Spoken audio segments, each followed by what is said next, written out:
Hello student, આપણા અગાઉમાં વિડીયોમાં આપણે યુનિટ 1ના 3 ભાગ જોઈ ગયા છીએ. આજે આપણે પાર્ટ નંબર 4 જોઈશું, જેમાં પીટર ધ એટર નામની સરસ મજાની એક સ્ટોરી છે. એક બાળક જેને પેટનો દુખાવો થતો હોય છે અને ડૉક્ટરને મળવા માટે આવે છે. ડૉક્ટર તેને કેટલાક પ્રશ્નો પૂછે છે અને એ પ્રમાણે જે જવાબ આપે છે એ દરમિયાન કેટલુંક હાસ્ય ઉત્પન્ન થાય છે. તો આજે આ સરસ મજાની સ્ટોરી આપણે જોઈશું. Once, Peter goes to the doctor and complains that he has a stomachache. The doctor inquires of him. એકવાર પીટર ડૉક્ટર પાસે જાય છે અને ફરિયાદ કરે છે કે તેને પેટમાં દુખાવો થાય છે. ડૉક્ટર તેની પૂછપરછ કરે છે. Hello Peter, how are you? Not so well sir. What is wrong with your Peter? Peter, શું થયું છે? Sir, I have a severe stomach ache. સાહેબ, મને પેટમાં દુખાવો થાય છે. What did you eat last night? કાલે શું ખાધું હતું? Sir, I had only 3 sandwich. Sir, માત્ર 3 સેન્ડવિચ ખાધી હતી. At what time? કયા સમયે? એટ 10 o'clock, 10 વાગે. Why so let? કેમ આટલું મોડું? Because there were some guests at home and my mother prepared dosa first for them. કારણ કે ઘરે મહેમાન આવ્યા હતા અને મમ્મીએ તેમના માટે ઢોસા બનાવ્યા હતા. Did you eat any dosa? શું તે ઢોસો ખાધો? Sir, I don't like dosa much, so I took only 2 dosas.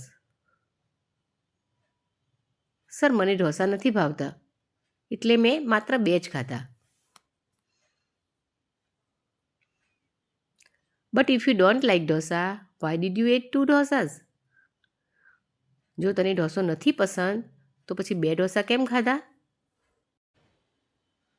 Sir, I did so because I had taken only 1 pizza. We all had snacks in the garden at 7 p.m. So I was very hungry.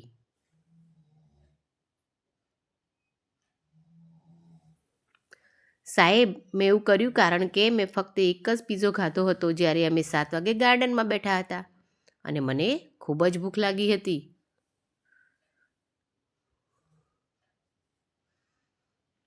What? Had you taken 1 pizza before you ate dosa? શું ઢોસા ખાધા એ પહેલાં તે એક pizza પણ ખાધો હતો? Yes sir. Then your stomach ache is natural. તો પછી તારા પેટનો દુખાવો સ્વાભાવિક છે. But sir, I haven't taken anything after taking a glass full of milk with bread and butter this morning. પણ સાહેબ, આજે સવારે બ્રેડ અને બટર સાથે દૂધ ભરેલો ગ્લાસ લીધા પછી મેં કંઈ ખાધું નથી. Milk with bread and butter? Oh Peter, I will go mad if you speak anything now. Take this medicine and go away. બ્રેડ અને માખણ સાથે દૂધ? ઓ પીટર, જો તું કંઈ આગળ બોલીશ તો હું પાગલ થઈ જઈશ. હવે લે દવા અને ચાલ્યો જા. Thank you sir. Should I eat anything before I take this medicine? Will it harmful if I take it not a hungry stomach? આભાર સર. આ દવા લેતા પહેલાં મારે કંઈ ખાવું જોઈએ સર? શું ભૂખ્યા પેટે લઈશ તો મને કોઈ નુકસાન તો નહીં થાય ને? The doctor looked at the Peter angrily and the Peter quickly goes out to this room. Doctor પીટરને ગુસ્સાથી જુએ છે અને પીટર ઝડપથી રૂમની બહાર નીકળી જાય છે. તો તમને પણ હસવું આવી ગયું ને વિદ્યાર્થી મિત્રો? તો ચાલો એ સંવાદના આધારે આપણે એની એક્સરસાઇઝ જોઈએ. Complete the answer to this question. 1. Who came to the Peter's home? Some guests came to the Peter's home. What did Peter eat last night? Peter ate 3 sandwiches the last night. When did Peter eat sandwiches? Peter ate sandwiches at 10 o'clock last night. Where did Peter eat pizza? Peter ate pizza in the garden. Did Peter go to the doctor? Yes, Peter went to the doctor. આગળ જોઈએ. Use all the letters of the given words and make new words. Example આપેલું છે. ઉદાહરણમાં શબ્દ છે beard અને નવો શબ્દ બનાવ્યો છે બ્રેડ. તો અહીંયા જે શબ્દો આપેલા છે એના દરેક લેટરનો ઉપયોગ કરીને આપણે એક નવો શબ્દ બનાવવાનો છે.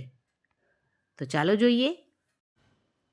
ઈટ તો tea, net, ten, top, pot, dosa, soda, post, stop, now, won, but, tub, soul, tell, salt.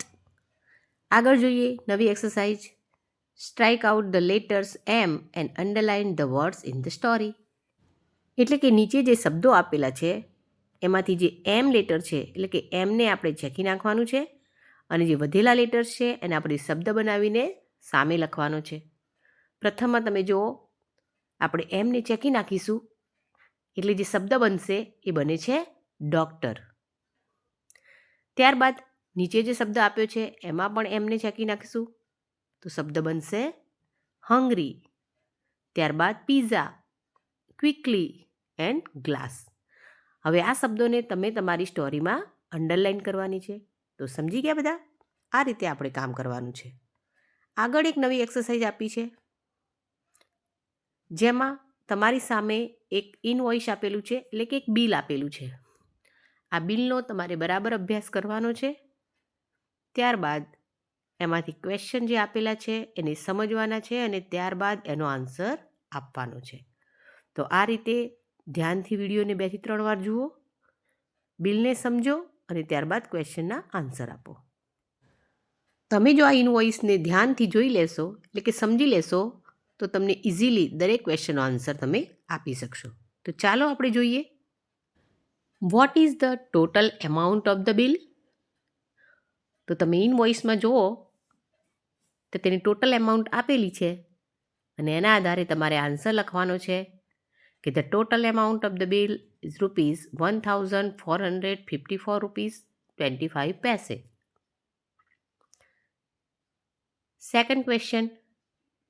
Who is the owner of Annapurna Grocery Store? Mr. Ramesh Barot is the owner of Annapurna Grocery Store. Third question. How many liters of groundnut oil were bought? 2 liters of groundnut oil were bought. When was this invoice generated? The invoice was generated on 21st October 2024. Was the GST amount included in this invoice? Yes, the GST amount was included in the invoice. તો આ રીતે તમારે તમારી નોટબુકમાં તમારે answer નોંધવાના છે. Okay, thank you.